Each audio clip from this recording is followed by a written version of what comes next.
Hey, welcome back, everyone. Episode 6 of the War Journal. I'm excited about this episode. I'm going to read a couple passages, journal entries, and I want to talk about some really profound things that I realized after Desert Storm and writing the actual War Journal book. So last time we ended on December 30th, so December 31st, 1990. Last night, we drove around in our vehicles for a little while so everyone would get the hang of driving in the desert. After I almost beat the shit out of Bass for losing all discipline, Fitzgerald started driving, but since he had never driven a Humvee before, he had no idea about the emergency brake, which he left on. After about a quarter mile and the Humvee glowing, we managed to stop him. After that, and Stroud getting his vehicle stuck, the night went well. Until Kuntz decided to dog Moorhead, and Lieutenant decided he was being too mean and told Staff Sergeant Williams there shouldn't be any more of that because they can't handle it. Well, today the team leaders have a meeting, and I decided to sit on after listening to everyone's ideas and trying about 5 times to put in my 2 cents. No one would listen. I guess since I'm not a team leader, I don't know anything after 4 years in recon. Now we go out on the vehicles to do an E&E.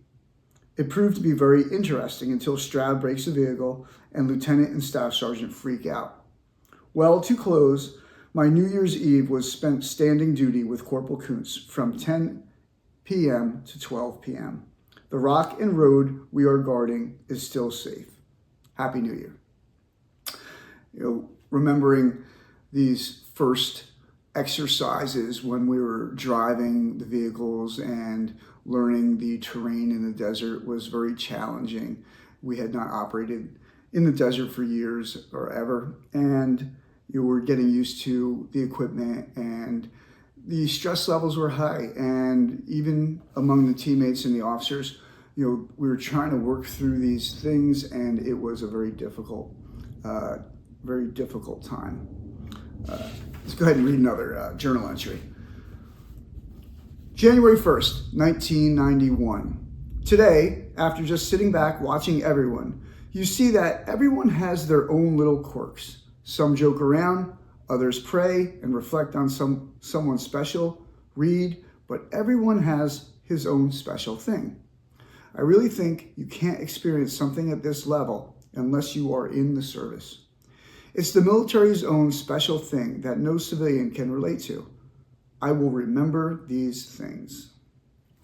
I have to say that I didn't remember a lot after Desert Storm. I'm not sure if it was PTSD or I compartmentalized, what happened over there. And as you'll see, there was a lot of trauma later on in the deployment that probably forced me to forget. And I wish that I had remembered the constant stress of combat and how it manifested and how it really played on everybody's psyche, and it was what caused people to act and behave in certain ways.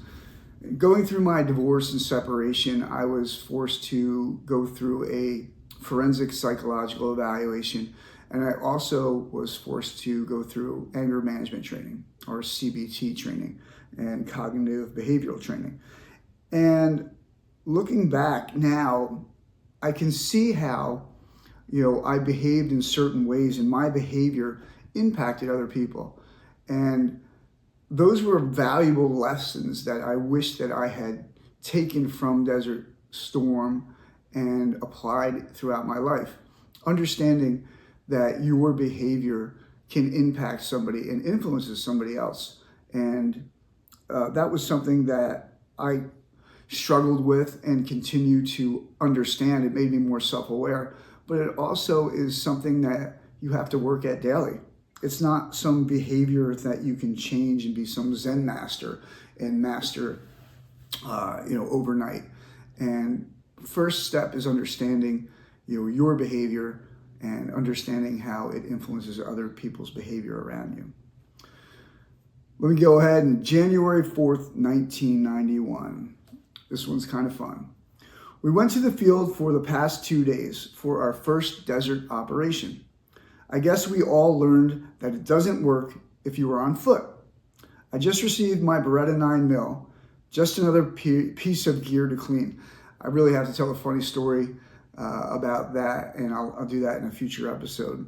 And being an enlisted guy and having a 9 mil kind of made me look like an officer, and it provided me some kind of influence in challenging times.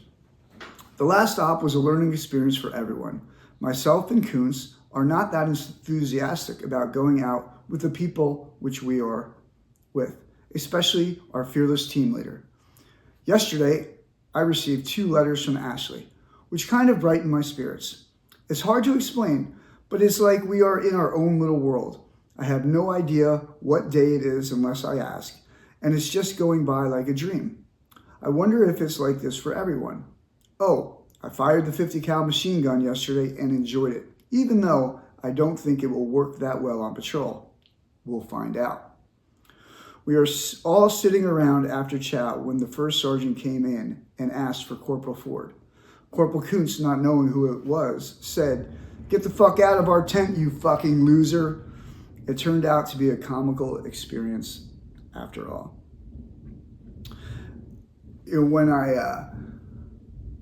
I think about this and reflect on these passages, I just remember that we had the most rudimentary gear and equipment. Traditionally, Marines don't get a lot of good gear. We weren't like the SEAL teams or ODA teams, and it was really difficult for us to conduct operations. The Humvees weren't equipped with the equipment. They weren't mounted, the 50 cals and the Mark 19s yet. We were still trying to figure everything out. But the other thing is, we were isolated. We didn't have access to like the supply or to the ammo depot. We weren't able to, do anything. We had to do everything on our own. We were really alone and unafraid and isolated. So it made everything very strange. And I equate it to, if anyone has seen the movie Groundhog Day with Bill Murray, it really was Groundhog Day for us.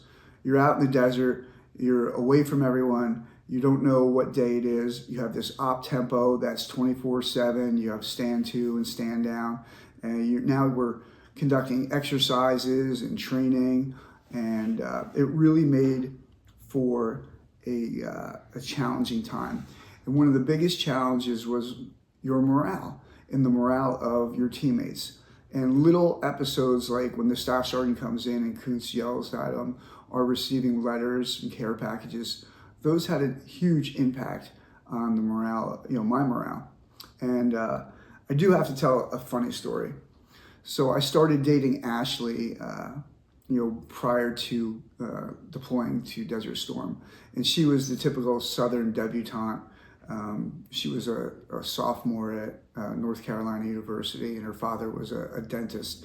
And during that time, when I was in the Marines, enlisted Marines really didn't date women from North Carolina, Camp Lejeune, or women of that stature. So I was very fortunate.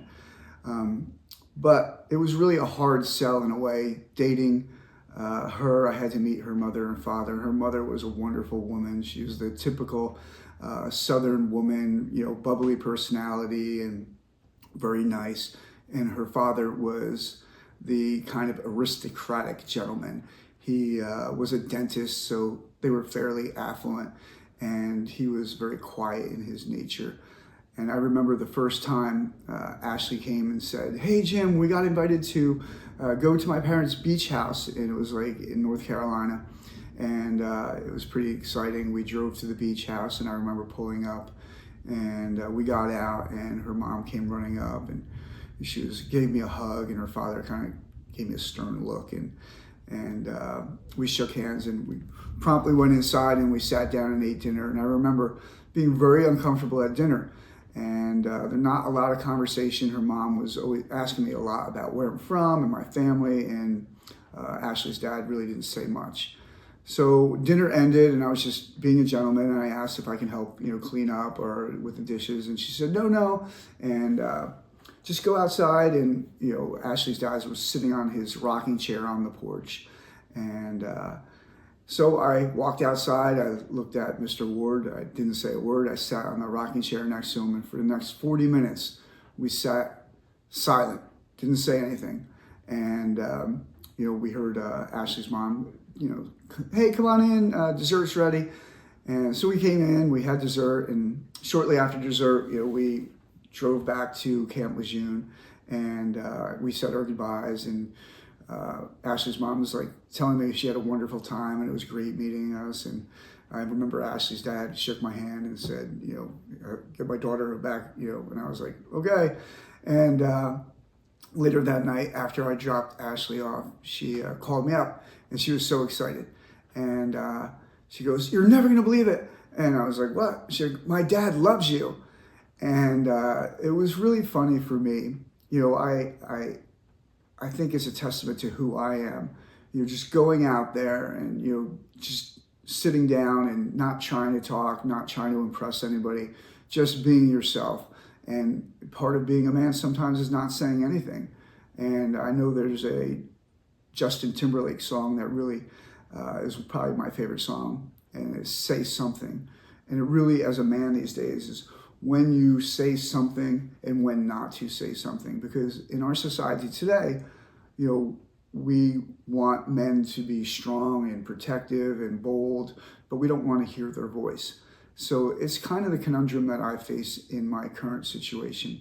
But it's, I think, what many men face these days. And I hope that learning from my experience of knowing when not to speak and not having to say anything, and then when you should, at the appropriate time, say things. Anyway, I hope you enjoyed this episode, and I look forward to reading the next journal entries. They really start showing some of the leading up to the ground war, how things changed, how the stress and anxiety and frustration started to manifest and unfold.